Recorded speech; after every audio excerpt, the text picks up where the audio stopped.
যদি ফ্যামিলির সাপোর্ট না পাইতাম তাহলে হয়তো আমি এত দূর আগাইতে পারতাম না। মেইন যেই কারণটা সেটা হচ্ছে আমার বাবা। আমার বাবা যদি আমাকে সাপোর্ট না করতো তাহলে এত দূর আমার আসা সম্ভব হতো না। আসসালামু আলাইকুম, আমি রাকিব সিদ্দিকী। আমি ক্রিয়েটিভ আইটির চলমান মানস্টেক ডেভেলপমেন্ট ব্যাচের একজন স্টুডেন্ট। এর পাশাপাশি আমি নেক্সটল্যান্ড কোম্পানিতে as a front end developer হিসাবে কর্মরত আছি। আমি মোহাম্মদপুর গ্রাফিক্স আর্টস ইনস্টিটিউটের একজন স্টুডেন্ট ছিলাম। তো সেইখানে আমার যখন ইন্ডাস্ট্রিয়াল অ্যাটাচমেন্ট শুরু হয় তখন আমার অনেক বন্ধুবান্ধব বা আমাদের টিচাররা মেনশন করছিল যে ক্রিয়েটিভ আইটিতে তোমরা ইন্ডাস্ট্রিয়াল অ্যাটাচমেন্ট করতে পারো। তো সেই ক্ষেত্রে আমার ক্রিয়েটিভ আইটিতে আসা। যখন আমি ইন্ডাস্ট্রিয়াল অ্যাটাচমেন্টটা করি তখন দেখা যাইতেছে যে আমার ওইখানে যেই স্কিলগুলো শিখছি ওইটা এখন আমার আরও ইমপ্রুভ করতে হইব।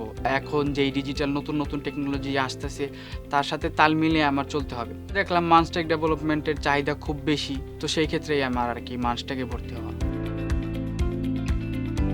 যখন আমি মানস্টেকের ক্লাসে ভর্তি হই তখন আমার যে মেন্টর ছিল ওনার সাথে আমরা খুব ফ্রেন্ডলি ছিলাম। যদি কখনো সমস্যা হয় তখন হয়তো বা তাকে ইনবক্সে নক করতাম বা গ্রুপে মেসেজ দিতাম, তো সে যখনই সময় পেত রেসপন্স করতো। ক্রিয়েটিভ আইটির ক্যাম্পাসের মধ্যে একটা জিনিস যেটা আমি সবচেয়ে ভালো দেখছি সেটা হচ্ছে এনভায়রনমেন্ট। তো এইখানে আমি যখন আসলাম তো এইখানের যেই পরিবেশটা, এই পরিবেশটা একটা লার্নিং পরিবেশ আমি বলতে পারি। আর এইখানে আসার পরে আমি সব দিক দিয়ে সাপোর্ট পাইছি। মানস্টেকে আসার পরে আমি যা যা শিখছি এই কোর্স থেকে, একটা ওয়েবসাইটকে কিভাবে রেসপন্সিভ করতে হয় যাতে মোবাইলেও ব্যবহার করতে পারে আর ডেস্কটপে ব্যবহার করতে পারে, ট্যাবলেটে, মানে ইউজার যাতে ওই জিনিসটা ব্যবহার করে তার কাছে ওই জিনিসটা আরামদায়ক মনে হয়। প্রচলিত ফ্রেমওয়ার্ক রিয়্যাক্ট শিখছি আমরা। তো রিয়্যাক্টের মাধ্যমে আমরা একটা চ্যাটিং অ্যাপ্লিকেশন তৈরি করছিলাম যার মাধ্যমে আমরা রিয়েল টাইম একে অপরের সাথে কথা বলতে পারবো। লাইক হোয়াটসঅ্যাপ বলতে পারেন, মেসেঞ্জার বলতে পারেন। এটা জাস্ট ফ্রন্ট এন্ডের পার্ট, আর ব্যাক এন্ড এখন আমার চলমান।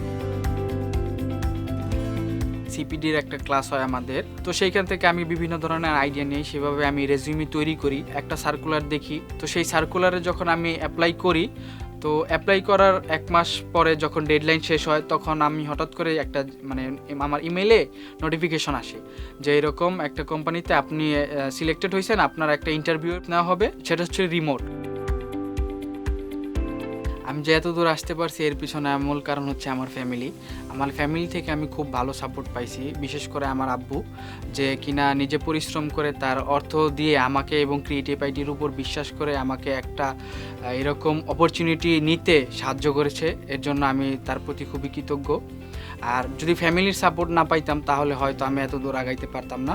ফ্যামিলির সাথে সাথে ক্রিয়েটিভ আইটি থেকে যেই আমি সাপোর্টগুলো পেয়েছি তার মানে মেইন যেই কারণটা সেটা হচ্ছে আমার বাবা। আমার বাবা যদি আমাকে সাপোর্ট না করতো তাহলে এত দূর আমার আসা সম্ভব হতো না।